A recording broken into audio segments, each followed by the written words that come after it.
Hello friends, तुमच्यासाठी आज या चॅनलवर नवीन कथा सुरू करत आहे.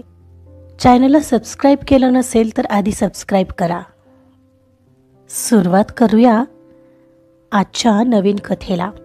कथेचं नाव आहे तुझ्या सवे सारे हवे. दुबई एअरपोर्टवरून विमानानं उड्डाण केलं आणि पहिल्यांदा आकाशात उडण्याचं स्वप्न उरी बाळगणारी 16 वर्षाची मुग्धा भारतात परतण्यासाठी निघाली. पण तो आनंद तिच्या चेहऱ्यावर कसलाच नव्हता. विमानाने उड्डाण केल्यावर मोठमोठाल्या बिल्डिंग्स आपण जसजसं वर जाऊ तसतशा छोट्या होऊ लागलेल्या आणि एखादी गोष्ट आपल्या हाताशी येऊन आपल्यापासून खूप खूप दूर निघून जाते असं तिला वाटू लागलेलं. तिच्या अस्वस्थतेला, एकटेपणाला कारण नव्हतं असं नव्हतं, पण या काही दिवसांत तिच्यासोबत जे घडत गेलं होतं ना, ते सुद्धा या वयात तिच्या जागी कोणीही असतं तरीही अशाच प्रकारे तुटलं असतं. तिच्या डोळ्यातून अश्रू थांबायचं नावच घेत नव्हता. एकटं पडल्याची भावना अतिशय वाईट असते.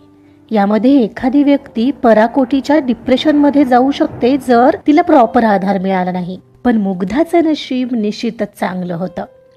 तिच्यासाठी तिचं आयुष्य बदलवणारं नशीब वाट पाहत होतं. 3.5-4 तासाच्या प्रवासानंतर विमान मुंबईत लँड झालं. घाबरलेली तिची नजर हल्ली ती कोणावर विश्वास ठेवू शकेल का याबाबत जरा नाही तर जरा जास्त साशंक्य होती. समर येणार होता तिला न्यायला, श्रीरामचा मित्र. आता हा मुलगा कसा असेल हेही तिला माहिती नव्हतं, पण इथून पुढे कोणावरही विश्वास दाखवायचा नाही असं अनेकदा तिनं स्वतःला बजावलेलं. याला कारण म्हणजे आयुष्यात प्रत्येक व्यक्तीवर विश्वास ठेवून तिला त्या बदल्यात विश्वासघातच मिळाला होता. एकदा जीभ पोळली की ताक सुद्धा फुंकून पितो माणूस. ती माणसाची जन्मजात आणि निसर्गतः रिॲक्ट होण्याची पद्धत आहे. पण आता सध्या तरी तिच्या समोर काही ऑप्शन नव्हता. आपण भारतात सुखरूप परतलो हेच तिच्यासाठी महत्त्वाचं होतं. शिवाय कोणाबद्दल कितीही अविश्वास वाटत असला तरीही जगण्यासाठी विश्वास तर ठेवावा लागतोच. मग तो देवावर का असेना ठेवावा तर लागतोच ना. तिची भिरभिरणारी नजर समोर असणाऱ्या गर्दीमध्ये समरला शोधत होती. कोणाला न्यायला आलेला त्या लोकांच्या मोठ्याल्या गर्दीत एवढे लोक पाहून सगळे शैतानच असतील का? कोणी मला पुन्हा पकडून तर नेणार नाहीत ना असं उगाचच तिच्या मनात येऊन गेलं. एवढ्यात तिच्या खांद्यावर पाठीमागून येत कोणीतरी टॅप केलं तशी ती पुन्हा दचकून वळली. हे हाय, तू मुग्धा ना? एक उंचपुरा छानशी बॉडी मेंटेन केलेला एक सावळा मुलगा तिच्या समोर उभा होता. हो, तुम्ही समर बरोबर ना? हो, मी समर. श्रीरामने फोटो पाठवलेला तुझा. चल, माझ्या घरी नेतो तुला. तिथं फक्त मी आणि माझी आई असं आम्ही दोघंच राहत असतो. काळजी करू नकोस, तुला आवडेल आमचं घर. तो अगदी विश्वासाने म्हणाला आणि त्याची आई सोबत राहते या विचाराने तिच्या जीवात जीव आला. तिनं फक्त हसून मान हलवली आणि त्याच्यासोबत चालू लागली. पण आतून एकटं पडल्याची फिलिंग तिला आतून आताही टोचत होती. काहीतरी हरवलंय आणि ते पुन्हा मिळणार नाही या विचाराने डोळे मात्र वारंवार पाणावत होते. सध्या तरी आयुष्याच्या आणि नशिबाच्या प्रवाहाबरोबर ती वाहण्याचा प्रयत्न करणार होती. समरने लगेचच कॅब बोलवली आणि तिचं सामान म्हणजे तिच्याजवळ असणारी जेमतेम एकच बॅग कॅबमध्ये चढवली. तिला पाठीमागे बसवून तो पुढे बसला. एवढ्यात त्याचा फोन वाजला. त्याने तो उचलला. हा बोल. अरे हो, पोहोचली आहे ती, डोंट वरी. हो रे, मी सगळं पाहतो, तू काळजी करू नकोस. माझ्यासाठी मला माझी बहीणच मिळाली आहे. हो रे, बाय. श्रीरामचा फोन असावा. तिला न सांगताही आपोआपच कळलं आणि त्याची आठवण येऊन डोळ्यातून एक अश्रू घळकन वाहून गेला. तिला एक क्षणाला परिस्थितीचा रागही येत होता आणि वाईटही वाटत होतं. शांत झालेली मुग्धा फार एकटी पडलेली. खरं तर आता जगावं असं तिला अजिबात वाटत नव्हतं, पण जगायचं म्हणून जगायचं असा विचार करून ती केवळ आता निघालेल्या प्रवाहाच्या दिशेने स्वतःला वाहू देत होती. काहीच वेळात ते दोघंही समरच्या घरी पोहोचले. एक बंगलो टाईप घर, बाहेरूनही नीटनेटकं वाटणारं असं ते घर होतं. एक बाईक आणि एक स्कूटी तेवढी गार्डनच्या आवारात लावलेली. छोटी मोठी झाडं आणि कुंड्याही नीटनेटक्या लावलेल्या. बंगल्याच्या आवारात पाऊल ठेवताच तिला एक वेगळीच अनुभूती झाली. एक घर, एक कुटुंब या भावना तिला माहीतच कुठे होत्या. कदाचित ते तसंच काही असावं. तिला अतिशय शांत फील होत होतं. त्याची आई जणू दरवाजातच वाट पाहत होती. तिच्या चेहऱ्यावर जणू आपल्या घरी मोठे पाहुणे आलेत असा आनंद दिसत होता. ये मुक्ता, ये ये, तुझंच घर आहे असं समज. आई, मुग्धा नाव आहे तिचं, मुक्ता नाही, म्हणत समर हसला. पण मुग्धाच्या रडून सुकलेल्या नाजूक अशा चेहऱ्यावर मात्र हसू असं नव्हतंच. आई, मी हिचं सामान वरच्या तुझ्या रूममध्ये हलवतोय. हो रे, चालेल. ये बाळ मुग्धा, चल नाश्ता तयार आहे, खाऊन घ्या. आणि हो, मला आईच म्हणायचं हा मुग्धा. त्या हक्कानेच बोलत होत्या तरीही मुग्धाने आताही फक्त मानच हलवली. काय ग, चेहरा का असा झालाय तुझा? खुश राहायचं बघ. मी तुझी आई आहे असं समज. आणि हा समर तुझा भाऊ, ओके? आई तिला हक्काने समजावत किचनकडे वळली. पण केव्हाचं रडू आवरलेल्या तिला रडूच कोसळलं.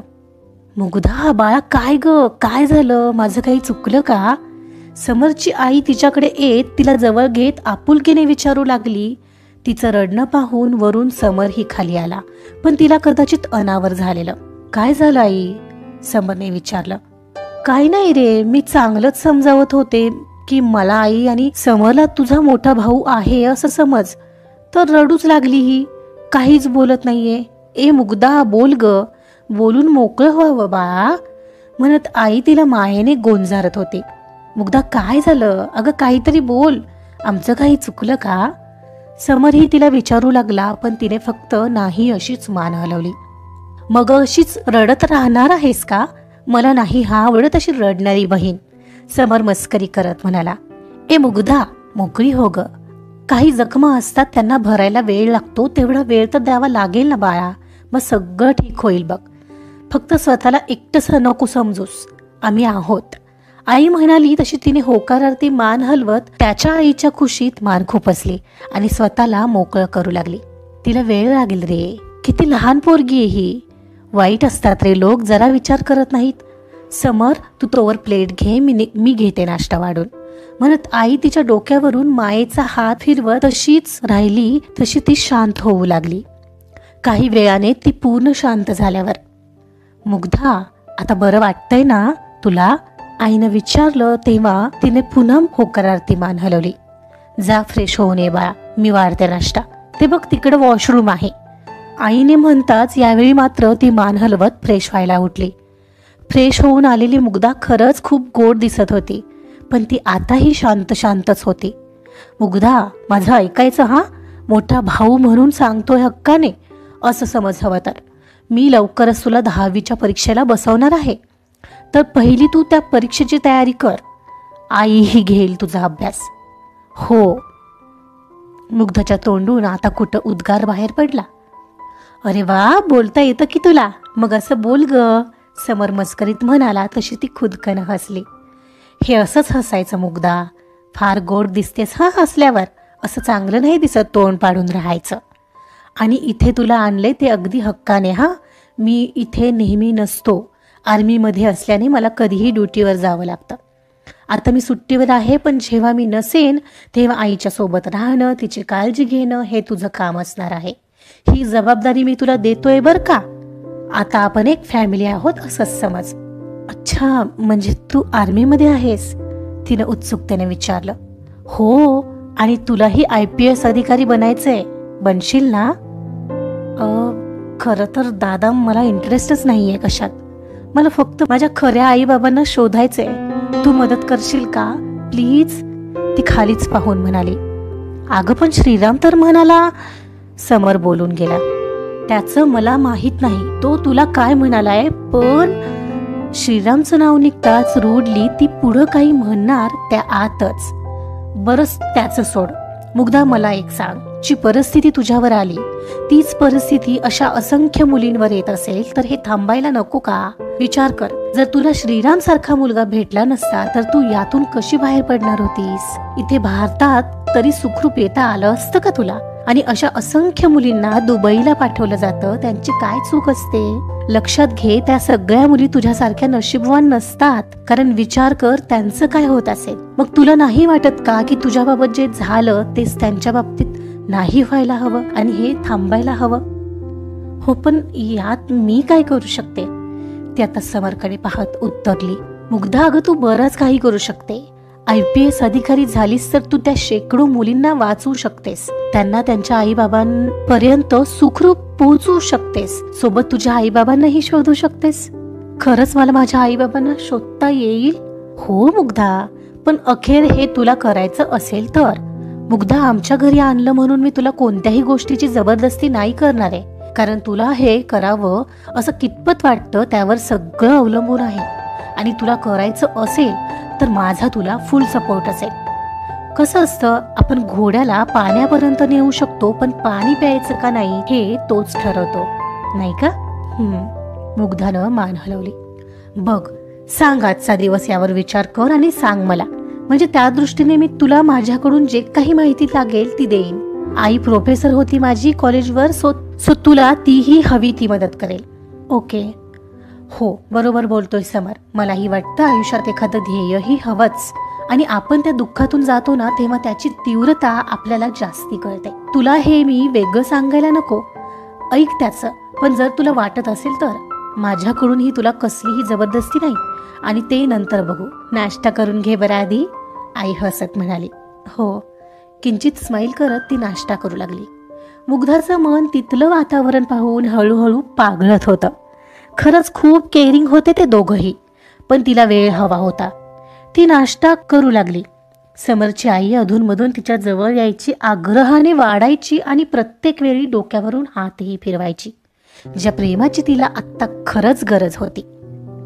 आजचा दिवस समरने तिला विचार करायला दिलेला. दुबई मधले काही प्रसंग आठवून कधीतरी डोळ्यात पाणी यायचं. काही कडू तर काही गोड प्रसंग होते त्यात, पण त्या दोन्ही प्रसंगाची आठवणही तिला त्रासदायक होत होती आणि आता नकोशी वाटत होती. वाईट गोष्टींचं सोडलं, पण गोड आठवणीही तिला ठरवून मनातून काढता येत नव्हत्या. त्याला तिचीही काही कारणं होती, पण त्याचमुळे त्या गोड आठवणीही तिला रेशमी काट्यासारख्या रुतत होत्या.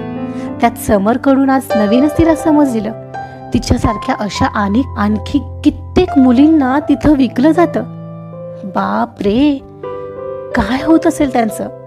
विचार करूनच तिला त्या मुलींचं वाईट वाटत होतं आणि अशा लोकांचा रागही येत होता. त्यावर विचार करताना तिचं क्षणाक्षणाला IPS होण्याचं निश्चित होत होतं. आयुष्यात प्रत्येक ठिकाणी मिळालेला विश्वासघात आता तिला तिच्या ध्येयापर्यंत पोहोचण्यासाठी वापरायचा होता. तिचं एकच लक्ष होतं, IPS अधिकारी होणं.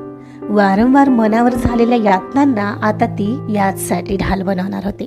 आजचा पार्ट इथंच संपलाय. मुग्धाचं संघर्षमय आयुष्य आणि तिच्या आयुष्यात आलेले ते कठीण प्रसंग, त्यातून ती कशी बाहेर पडलीये आणि आता ती कशी IPS अधिकारी बनते, हे जर का ऐकायचं असेल तर कथा ऐकत राहा. तुझ्या सवे सारे हवे.